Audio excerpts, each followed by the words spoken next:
a new world of gods and monsters. It's alive! Here's Johnny. What's your favorite scary movie? Oh, I'm telling you, brother, it's a frightful sight to see what goes on Halloween night.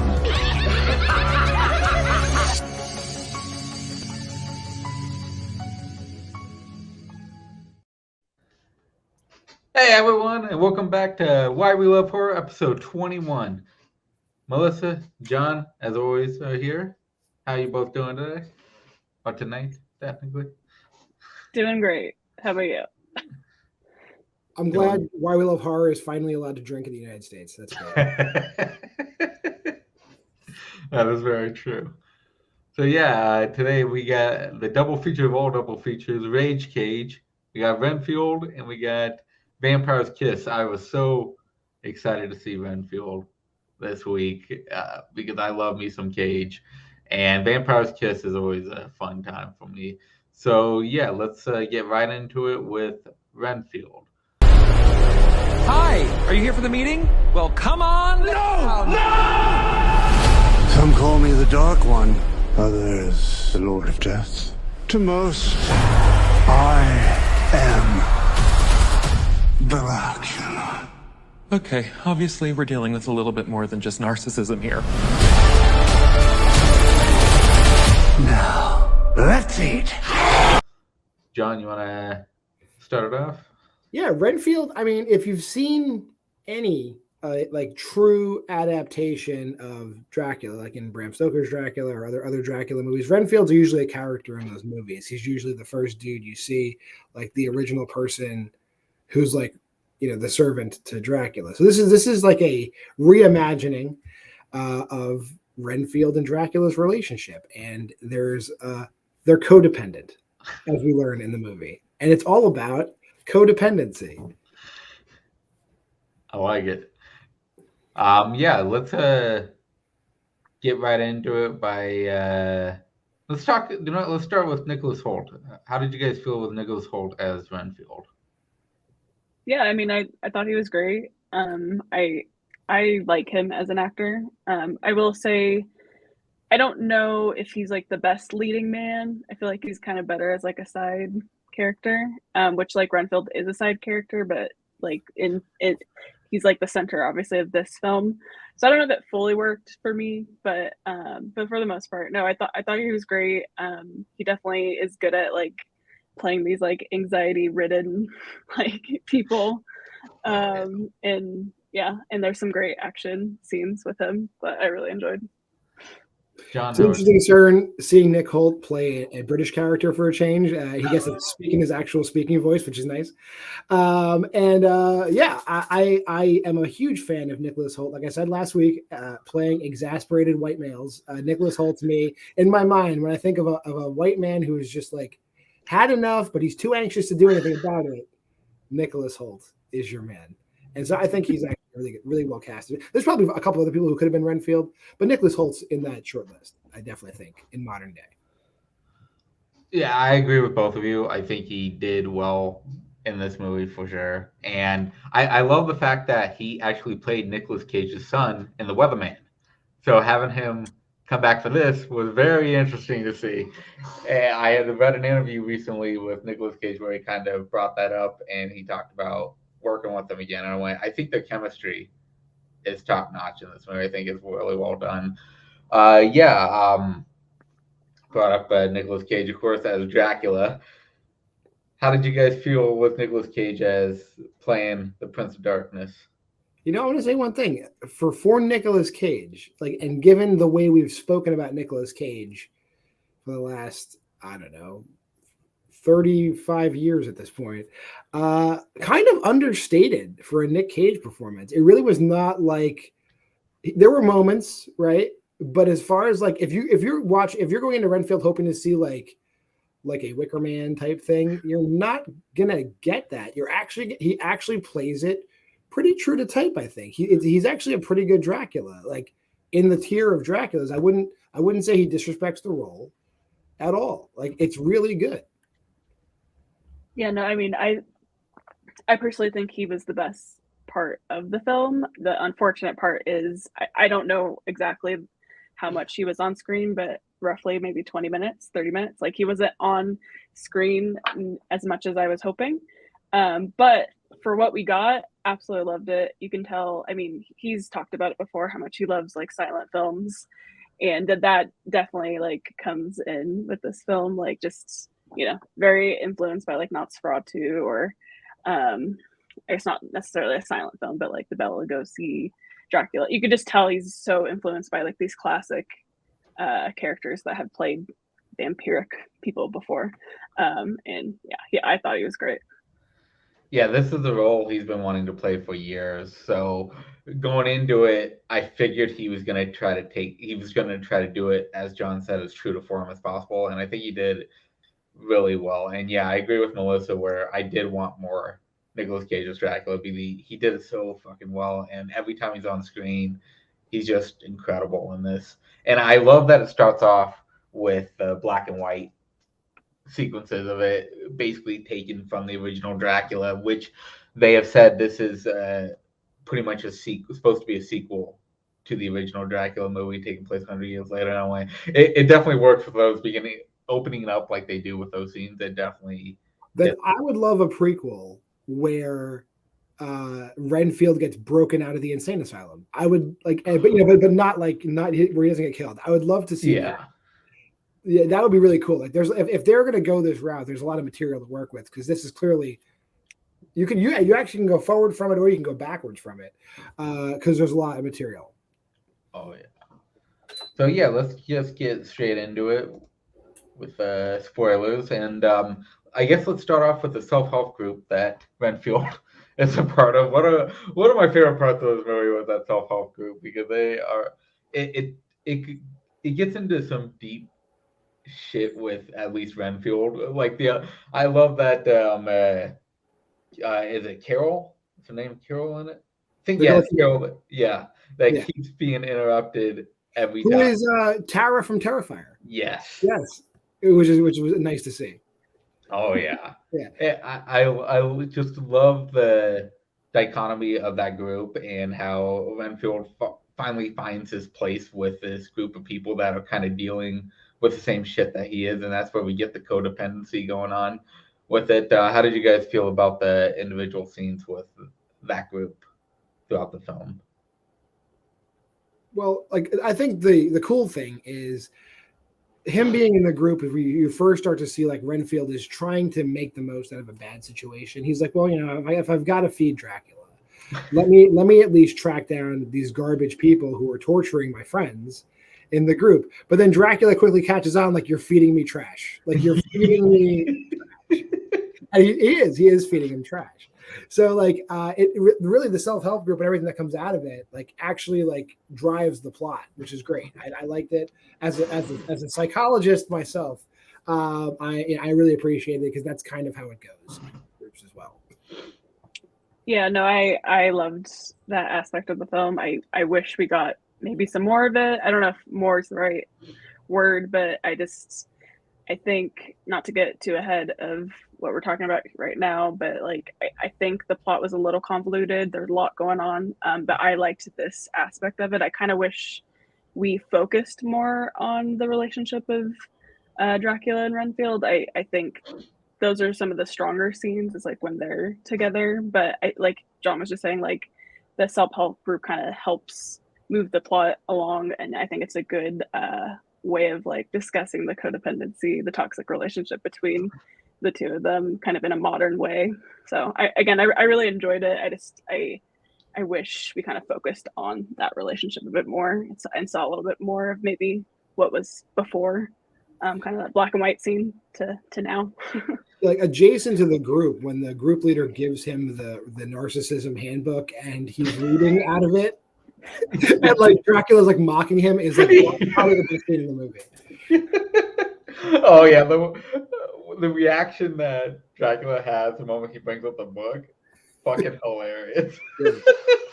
But yeah, John actually alluded to it, so let's talk about the scene where Renfield is talking about how Dracula got to the point where he's at where he's burnt up and he's trying to get back his full power, where he is fighting Van Helsing, what it looks like Van Helsing, and a priest, who the priest ends up being played by William Wagsdale from Fright Night, which From Fright Night and oh Curly man, I Feldman. fucking loved it seeing him pop up in there. That is so fucking awesome.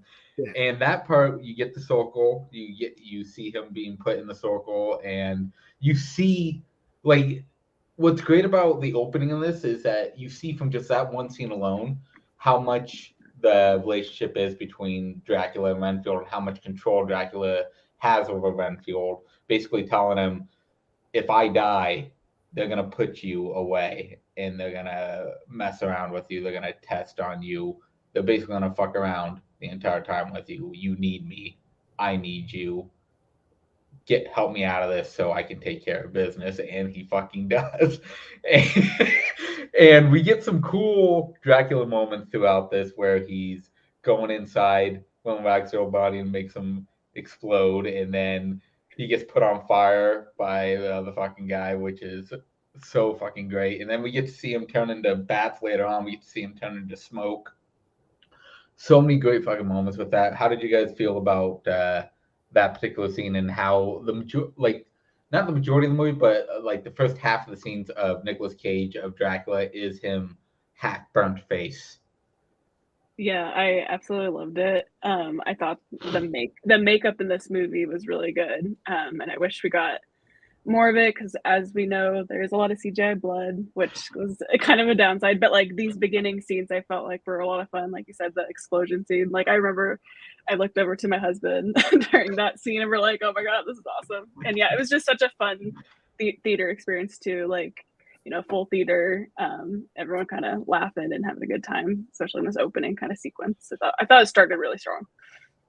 Yeah, a lot of people are saying, like, you know, like Melissa just said, like the CGI blood. But honestly, I think honestly the movie might have been hurt with like really good practical effects, because those fight scenes are so like comical and like slapstick, even that like the CGI blood like actually makes it work for me a little more. But then back to the original scene, like that's actually before we get into all the pop psychology, and literally a lot of the stuff Dracula says to him is like textbook narcissist stuff. Like he's cut off from his family, he has no friends. Like Dracula's placed himself at the center of Renfield's life. Like, so even if like you didn't know the whole narcissism angle is coming up, Dracula basically, you know, foreshadows, hey, dude, look at me, I'm a narcissist, and it's right there. I do also love that they bring in the fact that Renfield is in this iteration is still eating bugs, but in this time when he eats the bugs, he turns into a Superman badass, which I fucking love. That just one bug can fucking just make him become insane. Which some of the fight scenes later on with him like ripping off arms and shit and using them to beat the shit out of people, fucking awesome. And yeah, the action scenes in general, I think, work really well in this movie. They are over top, as John had said, but it goes with the style of this movie for sure. And yeah, let's Melissa, you brought it up, so let's talk about the B plot of this movie, which is Awkwafina playing the straight-laced cop who's going after Ben Schwartz and his crime family, and she basically figures out that the cops are under the take. The entire police force at this point is under the take of this crime family, and it's just her sister, and Renfield versus the entire police force. What did you guys feel about the B plot of this movie when it's not focusing on Renfield and Dracula? I kind of alluded to it already, but I definitely think it's like the weakest part of the film. I think simple is better, and I just wish we focused more on the relationship between Dracula and Renfield. So I just thought the subplot with Awkwafina and yeah, like the police corruption and the drug kind of dealers or whatever, like it felt very fluffy to the plot. Like I just felt like it was trying to like take up space, which I don't know. It's like weird. There's aspects of it I liked, because like I do like Awkwafina, I do like Ben Schwartz. I apologize, I don't know the the main lady, but the one with like the really raspy voice, I really liked her too. Saoirse Aghdashloo, yeah. I was like, I'm gonna butcher that. Like I thought the three of them, it's like the concept of like maybe using them in some way. I don't know. It just felt like it was extra and not really used very well. And I feel like Aquafina specifically, like I don't know, like I just felt like her character was very underdeveloped, and I felt like the focus was on her a little too much with what the movie is about. Like I just wish it was focused more on Renfield and Dracula. It just felt weird. Yeah, I'm kind of in the same boat there. It's not that I dislike Aquafina. I think Aquafina needs to be Aquafina. Aquafina needs to be like Shang-Chi Aquafina whenever we get her. This is like a muted kind of like, take it back a few notches Aquafina. So in that sense, like, why do we have this character in the movie? It would have been cooler if really like Renfield tries to kill the guy, the drug dealer, like boyfriend. He stumbles upon the gang. They stumble upon him. There doesn't need to be cops. It could have just been they stumble upon Dracula. Dracula's like, you guys are a better source than Renfield, and Renfield's like fighting to get back, in against the gang without the whole police angle. Would have been great. Then you could have gotten more scenes with Renfield and Dracula, because then you're not shoehorning in, the second generation police angle. That's my only really criticism of the movie. Didn't need it. Yeah, I actually agree with that as well. I will say some of my favorite scenes are between Dracula and Ben Schwartz. Especially that scene where he goes, "Are you happy or are you gonna fuck me up?" That fucking killed me. And also, like when he turns Ben Schwartz into familiar, and he doesn't eat the bugs, but he snorts the millipede. That's a great scene. Yeah. But yeah, Aquafina, I think what like John said, her character was kind of muted than she usually is, and it just didn't work to the overall concept, I think, of what she is strongest at. And that's nothing against her. It's just that there's some things that some actors and actresses can pull off, some that need that little extra step. She needs that little extra step of being Aquafina as we usually see her. In this one, she is kind of muted, and yeah, the police force is kind of it gets definitely overshadowed by Dracula and Renfield, which when you see that, it basically means just take that ride out and put it more towards Renfield and Dracula and the relationship between them. And yeah, I think using just the gang and how it would help Renfield try to get back in, I think probably would have been a better angle to take with the movie. Yeah, the weird thing about the whole corrupt police thing too is like Francesca Bella, the mother, right? She basically tells Teddy, we're not the biggest gang, we're not the richest gang, yet they have the entire police force. Yeah, every fucking one. Who are the gangs that are bigger than them? Do they have the army? Like, what do they have? Like, it's crazy. Yeah, let's switch over to the different fight scenes that we see in this. One of my favorites is definitely the apartment, right outside the apartment of his, and all the hell that is breaking loose when they all fucking every single cop and almost every crime guy is there just going after these two, and then he has to go into the apartment where he gave the little kid one of the ants, and he just fucking demolishes that goddamn ant field and just goes completely insane. And this is where it gets two of my favorite kills, which is the arms being fucking basically ripped off, or he kicks them and then like using it to kick the shit out of everyone, and then he rips off the other dude's fucking face, the skin of his fucking face. So fucking great. It's so over the top, so ridiculous. And then you get that scene where he is jumping down, and he kind of like fucking stomps on the dude's head while Aquafina was holding him, and then he's just waving at her. And he fucking just lands on his feet. Every fight scene with Renfield, he perfectly plays that comedy mixed with the action perfectly. Like, he has that humor towards him that fucking works with this movie. What did you guys feel about these fight scenes throughout? Oh yeah, I mean, I definitely think it was like a highlight of the film, and I will say like the CGI blood worked in the context of the fighting scenes. I Yeah. just struggled with like the continuity of the blood afterwards. That was not great, but no, I think I preferred the like apartment fight scene maybe a little bit more just because I love that, and then he started like using the hands or the arms as like weapons, which I loved. And then I love how when that scene like ends, it's just like a pile of bodies, and they're just like, all right, yeah, a lot of good humor. It becomes like all the fight scenes in this movie are great, and there's like little tiny little beats in every fight scene that are like really good. And can you tell the guy that directed the Lego Batman movie directed this movie? I can. But like basically, like what you said, like when the fight's over, like he reaches up to take Aquafina's hand, and the pans away, and he's just on this gigantic pile of bodies, and they walk down him like steps. That's great. Then, like you said, Mike, when he takes the ant farm away from the kid, and the mother's like, "You're a horrible man." Like just so many little tiny things. I think on rewatch, this is like going to be like I'm going to see stuff I missed. Oh yeah. And like every fight scene has like something just like crazy stuff. And like the one good Aquafina moment is like, did you cut off a guy's arm with a serpent train?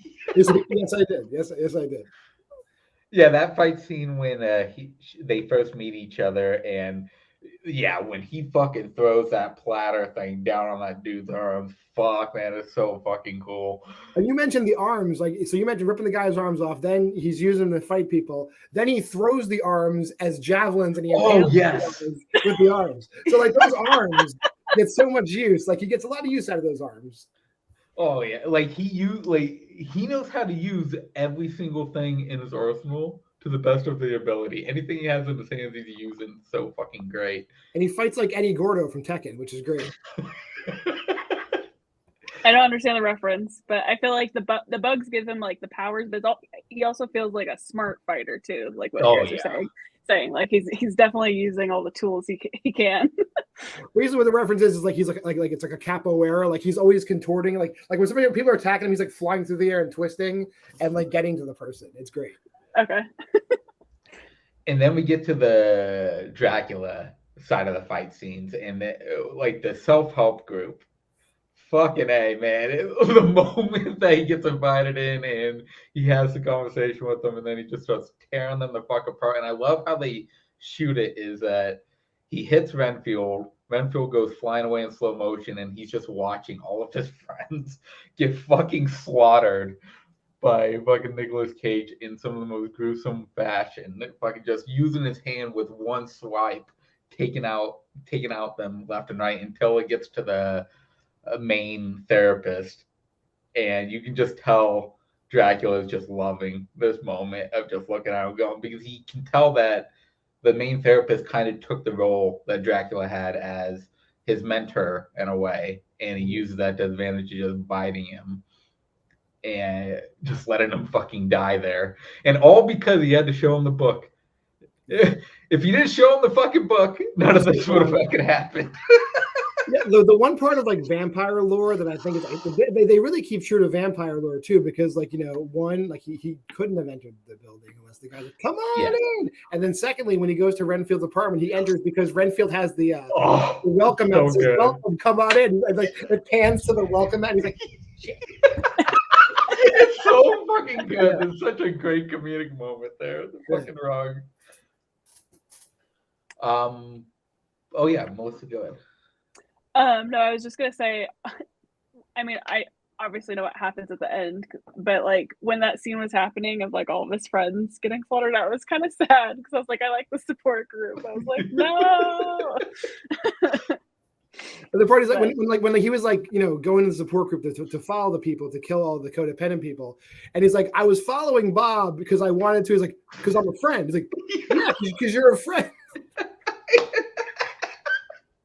Like there's a lot of great. This movie's well written. It's like from a comedic standpoint, the script is very well written. Yeah, and we get that part to where Renfield starts becoming his own man, and that's when he changes his clothes, he gets his studio apartment, and we have those scenes of him rescuing Aquafina and helping her out, and then we get to the end where we see Ben Short's crime family go to where they think that Renfield is and where Dracula is, and Dracula just fucking slaughters them as well and keeps Ben Schwartz by making the deal with them of just going, we're gonna take your enemy. You want to see your enemies beheaded, and that's how Ben Schwartz becomes a familiar. And when they get to that scene at the end where he just brings him out of the coffin, and Ben Schwartz is just like a fucking kid in a candy. He's so fucking happy. He goes, "It's Dracula!" He's so fucking happy to see him. And we get that final fight scene of Renfield and Aquafina versus the rest of the crime family and Ben Schwartz, where Ben Schwartz is now the familiar going against Renfield in another great comedic fight between those two, because Ben Schwartz, they both play it so fucking well. Ben Schwartz is playing that smarmy asshole guy that actually finally has power and he actually knows that he can do something. So now he's not afraid to actually get into these fights, when before you could tell he was freaked out by every single confrontation he got into. Now he does not give a shit. But then you get that scene where Renfield takes a bite and Ben Schwartz is flying at him, and then he kicks him, and he used that skeleton thing to just show that he completely. The Mortal Kombat 11 fatality. Yes. Oh my god. He just falls over. So fucking great. What did you guys feel about the not the necessarily ending, but the ending fight scene between him and the crime, taking out Ben Schwartz for the final time before they go to face Dracula for the final time? I thought it was a lot of fun, but I felt like I don't know. It wasn't as good as the other fight scenes, I would say, earlier in the film. So it lost a little bit of its steam, which was unfortunate. And I just want to talk about really quick. I love Ben Schwartz, like the way that he looks with like the slick back hair and like the neck tattoos. He just, I loved it so much. Yeah, like Melissa's right. That fight scene after the apartment complex fight scene, it's a little understated, but that like X-ray, like Sonny Chiba's Street Fighter kill on Ben Schwartz is great. And then we did kind of gloss over Renfield's glow up montage, like when you get the freaking Ocean's 11 like cuts, putting on the sweater and he's decorating his apartment. That I cracked up at that because that was great. I was like, I like your sweater. I was like, oh, I went to Macy's. Like, you're really but yeah, the whole fight scene ends and they shoehorn the whole angle with the sisters back in there again. And it was kind of like, all right, because you had to do something with them. Which, okay, really quick about that. It just felt very unrealistic that like her sister's just casually working for like the FBI right down the hall from her. Like that was a major issue for me, but I was just like, whatever. Like, again, just I do think it was, well, like you were saying about the comedy aspects of it, but like the overall script definitely needed some work, I think, to like really, because I think this could have been like really, really great when I kind of thought it was just pretty good, which was like unfortunate, because I really think it does have this really campy, cartoony energy that I really thought was working. But where we do finally get back to that campiness right after they do the little thing of Dracula basically trying to convince Awkwafina to be the new Renfield by going, I will save your sister if you basically give yourself to me. And you then have, you think that she's going to do it, but she's trying to turn on the fucking the shutters turn on, and then it just won't, and you just see Renfield notice that, and then she's just fucking clicking the goddamn button, and then they're able to trap him in another circle, but this time with cocaine, which is fucking great. Hey, we're back to cocaine. Yeah. And it ends with the campiest way of them just going, let's just chop him to fucking pieces and throw him into the fucking sewer. Like, grind him up, get him into little cubes. They ground him up, they encased every piece in cement and just threw it all into the sewer. Like, that'll into holy water as well. Like, they do everything you can think of vampire lore to kill this fucking guy. And he even goes, I don't even know if it's going to kill him. But also but also got like a large jug of blood Yeah. somehow along the way. Yeah. Which they use to bring back Aquafina's sister and the self-help group, which fucking A. I'm glad that they brought them back. You said you used Dracula blood to revive it. Oh yeah, it's just an herbal. It's just they call it an herbal. Oh, you can get it at GNC. Yeah, you can get it. And it ends with Renfield basically going, I don't know if we actually killed him, but it's going to be a hard time for him to come back if he wants to fucking come back from this. And it goes to the self-help group, and you get to see, and now Aquafina's with him, and he's just happy to have his friends back finally. And he's finally come to the place where he's figured out his own shit, and he's figured out that he can actually be his own person now. And they walk out, and it basically ends with that. What did you guys feel of the ending fight between, like, the ending, not really fight, because he basically just, they trap him pretty fucking quickly, but the destruction of Dracula and then them bringing everyone back. Well, like, they had the reveal early on in the movie that, the Lobo gang, or this, like, they're known for their brutality. And in the mother's office, there's an entire wall of, like, medieval weaponry on both sides. Yeah. So the fact that, like, they trap him in the circle and then goes over and just grabs the Morning Star, I'm like, here we go. And then that's how it starts. And then it just goes on from there. That whole, like, quick cut montage was like boom, boom, boom. Then Aquafina's unloading her gun on him. It's all crazy. Yeah, I mean, it was super over the top and ridiculous, but I did kind of love it. And, it's definitely like a happy ending, which, I was fine with that for the most part. Again, it's just, I don't know, just some of it is a bit silly, but I do think it mostly works. And then is there anything you guys would like to bring up that we haven't really touched on with Renfield before we get to the actual ratings of Renfield? This is like one of those horror comedies, like, where there's so much comedy, you're not watching a horror movie.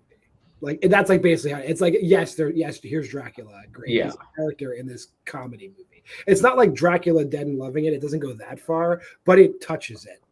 It definitely touches it. So yeah, it's like, I feel like you won't be scared. It's a movie you can take your family to. You won't be scared watching this movie. Renfield.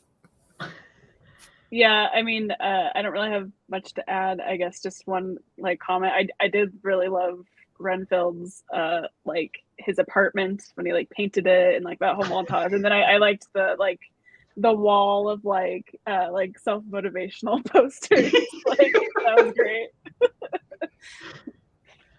I do hope that we do get another iteration of Nicolas Cage's Dracula. I'm hoping they use this. I know it's not making a lot of money like they thought it was going to, but I'm hoping it makes enough for them to go, hey, do you know what? Let's do a single movie of Nicolas Cage's Dracula, make him the main character and put him more into it, because I think he can fucking run with it and he can do something special with it. But yeah, let's get straight to the reviews or the ratings of it. Melissa, what did you rate Renfield? 0 out of 5 VHS tapes? Yeah, I was kind of hemming and hawing, and I actually, like, I am one of those people that will adjust my letterbox ratings, and I did for this one. I gave it 3.5 videotapes. I overall, like, I had such a great time, and it was fun that, like, this is when I could bring my husband to the theater, and he really enjoyed it too. Like, great action, funny, not so much horror, but it's still a great time with, the blood and the violence still. I think at the end of the day, I wish we got a little bit more Nick Cage. I loved the teeth. We didn't really talk about that. I loved his teeth. I just want to see more of those teeth. So hopefully, we get another film with just him at the center, or him at the center, because I just think some of the other fluffy pieces of the plot just didn't fully really work for me. But the charm of Aquafina and Ben Schwartz and the other kind of side characters, it worked enough that I wasn't, like, so mad. But yeah. Like it. And I'll go next. Other than the small, like, B subplot that I didn't think was as strong, I absolutely loved everything else about this. And yeah, Nicolas Cage, and Nicholas Hoult together are fucking amazing. So I went to 4.5. Maybe on rewatch it may go up or it may go down a half of a VHS tape, but for now it's 4.5. I absolutely love what we got, and I really do hope that we get to see Nicolas Cage more as Dracula because he knocked it out of the park in this. John, how about you? I'm right in the middle, you guys. I'm 4 out of 5. I do like that they kind of leave it open for a sequel because Renfield's like, he could come back. Who the hell knows? But you also get all these like throwaway lines about like this, decades of serial killing, and like Renfield's got to be like 80 years old, that kind of thing. Like, so there's like stories to be told here. Like there's so many stories that could be told. Like you could make it a television. I would love to see this on HBO Max as an 8-part series. That's what I think. But yeah, sequel, prequel, give me more. It's good. We can get more Cage. We can get more of Nicholas Hoult. Somehow, I wish we can get more Ben Schwartz, but we're not going to see that. But yeah, Nicholas Cage, Nicholas Hoult, they both kill it. This is a solid 4 out of 5. It's fun. Like if you like fun, go see Renfield. Why haven't you seen it? Go see it. Yeah, it's in the theaters right now. So if you've watched this and you haven't seen it yet, please go watch it because it is a fantastic, fun time at the theater. Which we will move on to Vampire's Kiss. Don't laugh. I'm a professional. I don't laugh. I'm a vampire! I'm a vampire! I'm a vampire! Nicolas Cage. The tortures of the damned! Maria Conchita Alonso. Shoot. Do it or I'll fire you. Do you understand? Not the floor, Alva. And Jennifer Beals. You are so pathetic. Vampire's Kiss. Strange stuff. I'll never do that again. Jeez. Melissa, do you want to take the summary on this one? I would love to. So, Vampire's Kiss. It is chef's kiss of Nick Cage at his most unhinged self. So it stars Nick Cage as Peter Lowell, and he is a publishing executive, and he has an encounter with a vampire, and he slowly starts going insane, and he states that he's a vampire. He's a vampire. He's a vampire. Perfect summary of it right there.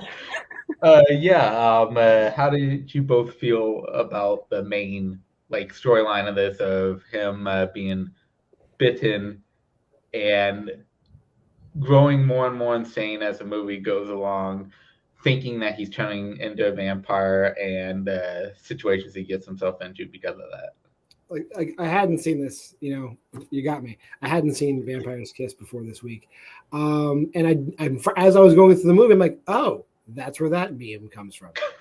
That's where that meme comes. They're all from Vampire's Kiss, everybody. I don't know if you knew this. Every unhinged picture of Nicolas Cage is from this movie because this makes the Wicker Man look like Macbeth in the park. He goes berserk in this movie. Like I was like, I'm here for more of that. Like he'll never reach this height ever again. And Maria Conchita Alonso, the Predator's lifting her up by her throat. This guy's torturing her. Is this lady going to catch a break in any movies in the 80s? Like, come on. I mean, I absolutely love this film. I have a theory, so I don't know if I want to say it yet because I guess it might be spoilery. But yeah, I mean, I love his descent into madness, and those are some of my favorite kind of films. Like, I love the genre of descent into madness, and also that blend of reality and fantasy, and that this film definitely does that. So. Yeah, I'm completely with you, Melissa. I love the descent into madness type movies like this, and Nicolas Cage just pulls it off perfectly. Like all the shit that he goes through, like he's already kind of unhinged at the beginning of this. Like he's kind of like a smarmy asshole, but he is still a little unhinged, and using that, it just does it perfectly throughout this. Like little by little, he's just growing more and more insane. And yeah, let me put up the spoiler thing for this because we got to talk about it straight away because John brought it up. Nicolas Cage and Maria as Alva, fucking greatest part of this movie. The way he fucks with her throughout this entire fucking movie is hilarious because of a fucking contract that he can't find, she can't find, and I love that it gets to him where she tells him, I can't find it. He goes, I'm going to get him on the phone. He's calling right now. He's going to be very pissed off. And he gets on the phone, and the guy just goes, don't worry about it, man. Just take your time, find it. And you just see Nicolas Cage's face going, oh, fuck. Okay, thank you. And then he goes, he was really pissed off. You need to find it. And then he chases her throughout the fucking office.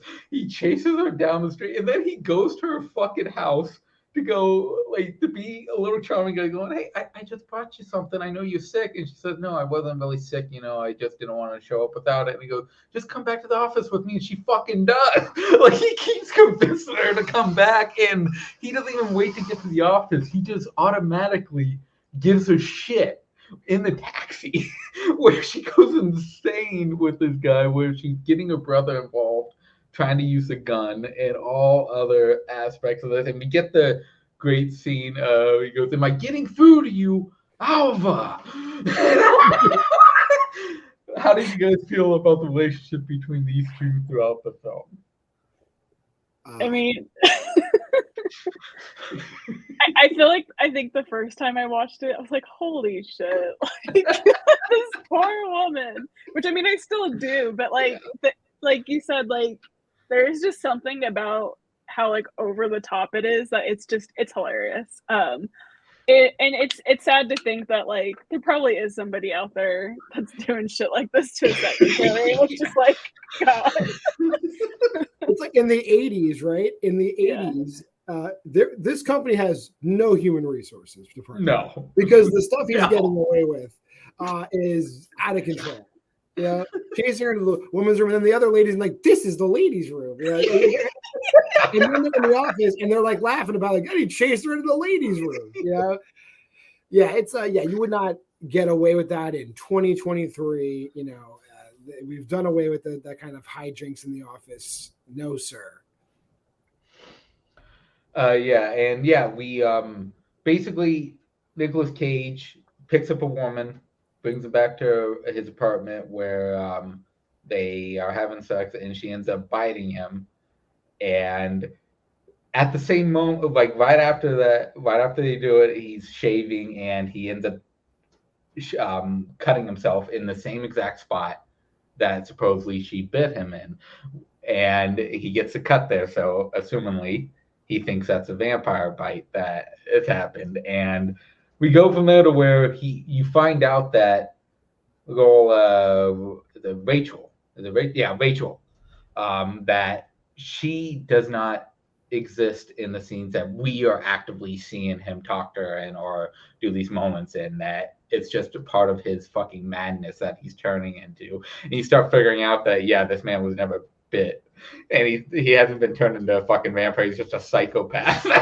He's serving her breakfast in bed, and the coffee cup is shaking. He invites her to get in the shower. There's nobody there. There's definitely like hints dropped throughout the movie. Yeah, sorry, really quick. Oh yeah, go ahead.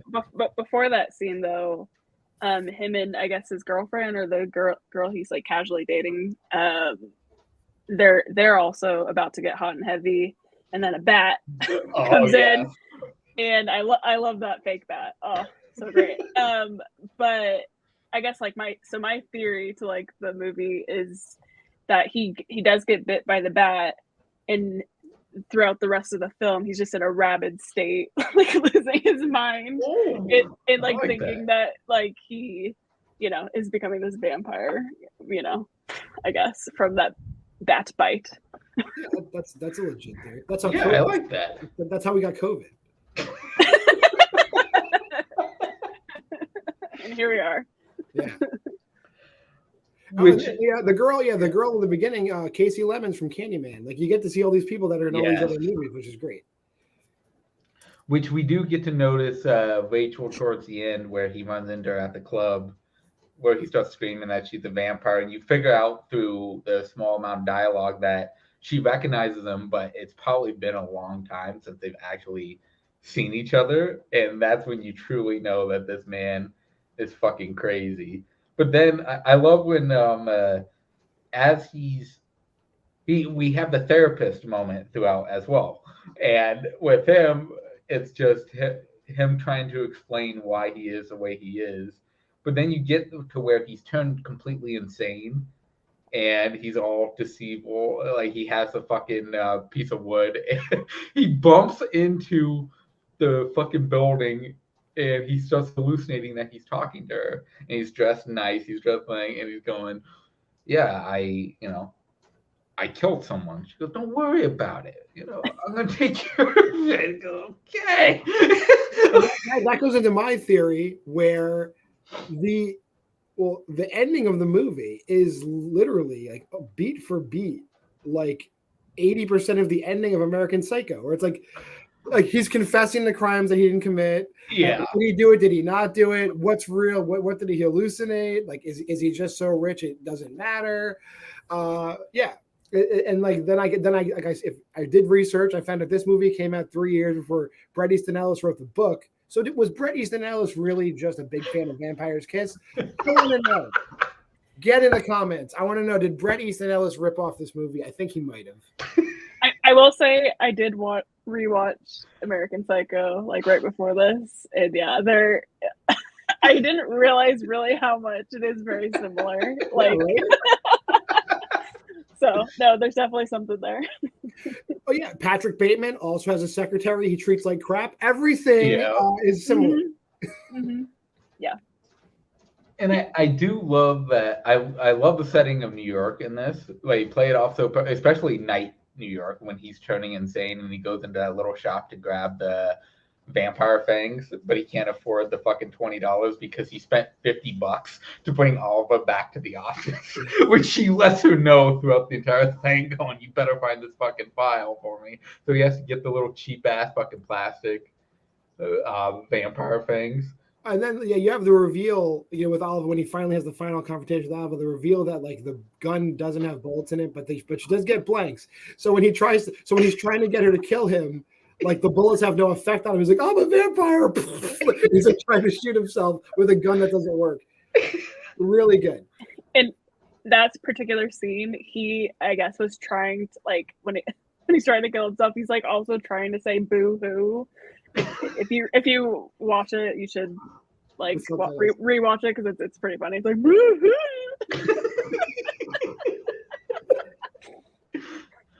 Which also I want to bring up the ABC scene with oh my god, so fucking incredible.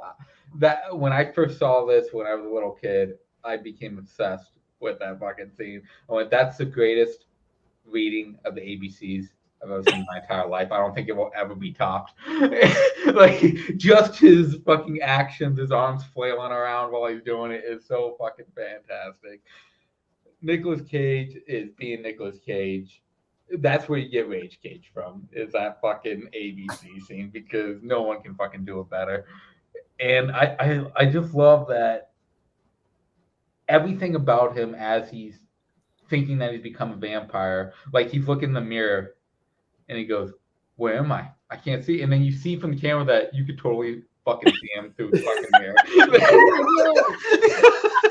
And the guys in the stall behind us like, "You're in the bathroom, Lo.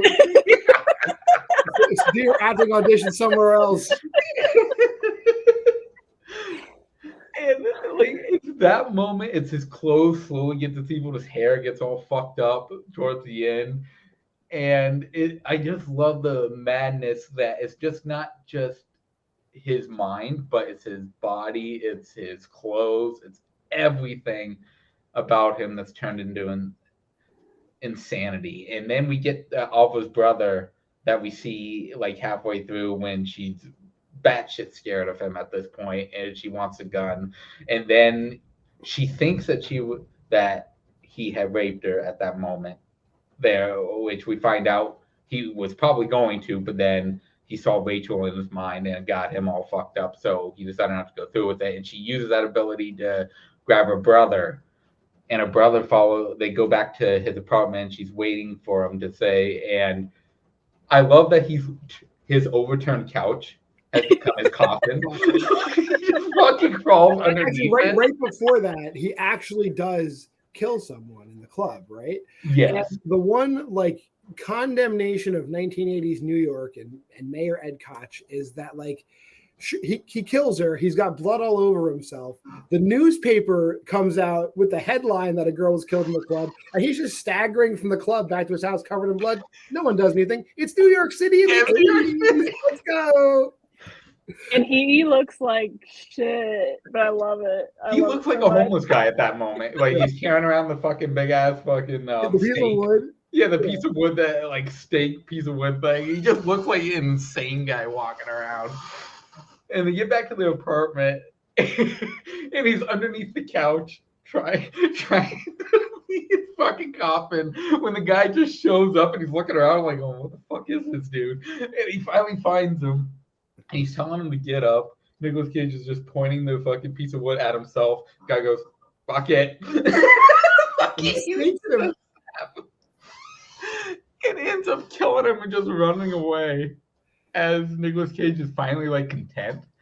Like he finally is content that he's finally died, because all he's been asking people to do is kill him throughout half this movie. He finally gets it. And the fact that he's walking around in sunlight for like hours, like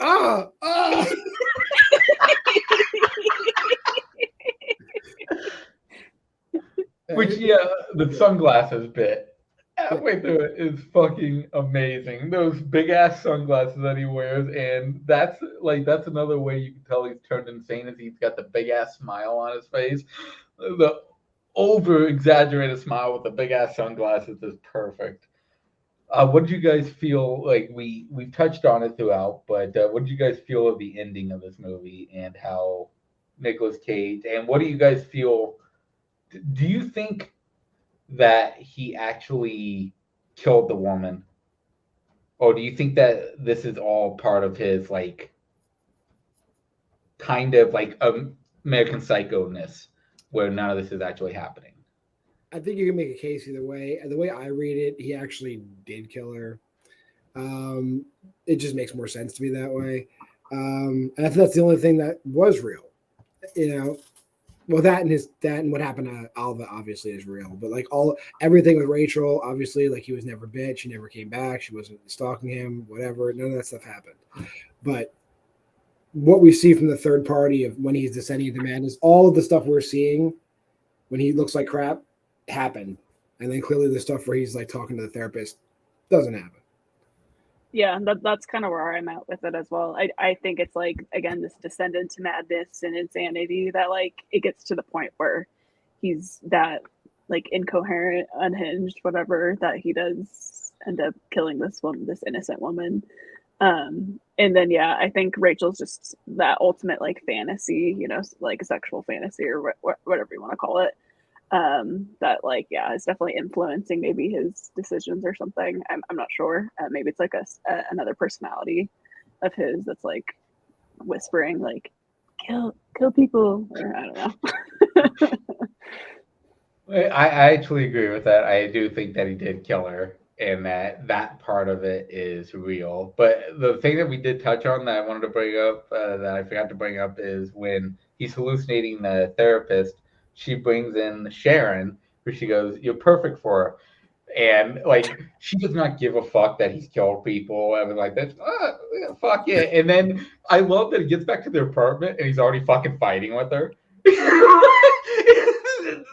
Like it lasts like 10 fucking minutes of happiness, and he's already really a well acted scene fighting with your soulmate 10 minutes after you meet her, and she's not there. She doesn't exist. Yeah, I think it's definitely like trying to say something about like loneliness, or like that this character just cannot be with anyone, and it can't even be with himself. Like he's kind of a miserable person, which I think that's kind of why he's just like, kill me. It's kind of like sad if you really start thinking about it, but it's I enjoyed the ending. I think it works. I think it's the natural conclusion to that story. I mean, it's just yeah. This entire movie is a big part of being lonely, and how loneliness has kind of affected him, and how his one real relationship, he's kind of fucked up because of the madness he's going through, and she doesn't want to see him anymore because he was supposed to meet her at the bar and he never showed up because hallucination of Rachel bit him for the 15th time that she bites him in this fucking movie. Oh yeah, sorry, really quick. Also, I feel like that like scene of like Rachel and him, like the like kind of love making biting scene. It feels like it's just the same scene like over and over again. And I do love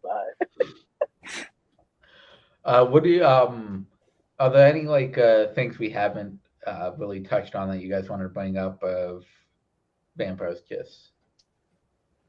I think we did everything he did. We talked about every single thing he did.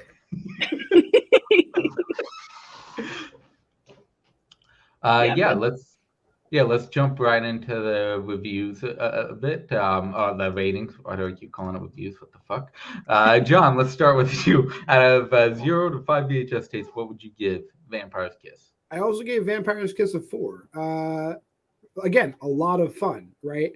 But it is like the unhinged Nicolas Cage your parents told you about. So like there's that takes you out of the movie a little bit because it's so over the top. But it is also a very fun movie. Solid, bell to bell, great story. I like all the characters. Poor Maria Conchita Alonso though, and my heart goes out. Melissa, how about you? Yeah, I kind of kept going back and forth on this as well, but I don't know. Just the more and more I was thinking about it, 4.5. Like I just think this movie is so much fun. It's definitely one of those movies that's like a fun experience type of movie. Like, you know, my life is maybe not changed or like I'm not like emotionally impacted, you know, immensely from this film, but it's a good time. It's almost like honestly becoming like a comfort movie for me because it's very like quotable. I like the pacing of the movie, and I like that blend of fantasy and reality, and I like the Alva subplot because I think it kind of taps into just him becoming less and less human, you know, throughout the movie, kind of trying to stick the point that he's a vampire. She does find that contract eventually, though, so that plot point resolves itself. So that's good to know. Yeah, and she finds it like late at night, and she goes to his office, and that's when he's being bitten for like the final time, and he's just not fucking having it all. He goes, "Too late, it's too late." But yeah, this is out of the it's this Face Off and Con Air that made me fall in love with Nicolas Cage. So I had to go five VHS tapes. I absolutely love this movie. Every time I rewatch it, I love it even more. Nicolas Cage is fucking incredible. I absolutely love everything he does. He knows each role that he's doing. He knows what to bring to it and when to go over the top. In this movie, he goes completely over the top in the best way possible. Yeah, him and Alpha together, fucking comedy gold. And I think this is a perfect double feature. If people want to wait until Renfield comes out on digital or Blu-ray, I would say watch these two together because it's a perfect double feature to watch back to back. Both horror comedies, leaning heavily on the comedy side for sure. Yeah, it's just a fun time of Rage Cage. Yeah, do not. Let's get into next week. John, do you want to explain what we're doing for next week? Sure, we're getting into a patch where like we're actually getting movies that are coming out in theaters. So Evil Dead Rise is coming out. You know, a continuation, not your dad's Evil Dead, not my Evil Dead, not Sam Raimi's Evil Dead, but you know the new, you know, Fede Alvarez now Lee Cronin, like kind of remastered, darker, grittier, let's kill people Evil Dead. So Evil Dead Rise is coming out, so we're gonna do that. And then we went into the old memory banks to figure out like, what's another like, you know, what's a zombie movie that like nobody really talks about. And like I watched a movie last year. It's called The Night Eats the World. And it's not exactly like, you know, in your face, like hard hitting like Evil Dead is, but I think it's a really great zombie movie that I'm the only one that's ever talked about it. So hopefully I can get more people talking about it after next week. Melissa, how do you feel going into next week? Yeah, I'm excited to watch 2 new movies that I have not seen before. And I've been excited, or I would say I'm optimistic about Evil Dead Rise. Because I'm not sure. But I'm excited to go see what happens. Yeah, Evil Dead Rise has been my number one anticipated for this year, so I am extremely excited to see how this is going to turn out. And yeah, The Night Eats the World, I've been wanting to see it. I had heard about it. I haven't been able to watch it, so I'm very excited to check that one out as well. Yeah, you guys can check that out next week. Please like, subscribe, and comment. comment all you guys want, how you guys felt about Renfield and Vampire's Kiss. We'd love to hear what you feel about Rage Cage at his caginess. And yeah, we will see you next week on Why We Love Horror. But everyone has a good night. And this comes out tomorrow, which is Thursday, 12 Eastern. Make sure to check out the set list as usual. There's going to be no house party this week, but check us out on Late Shift the following Friday. It's going to be a blast. See you, everybody. Why,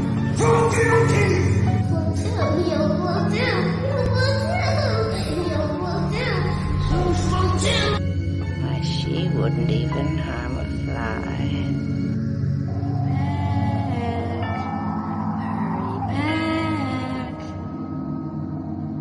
Be sure to bring your death certificate.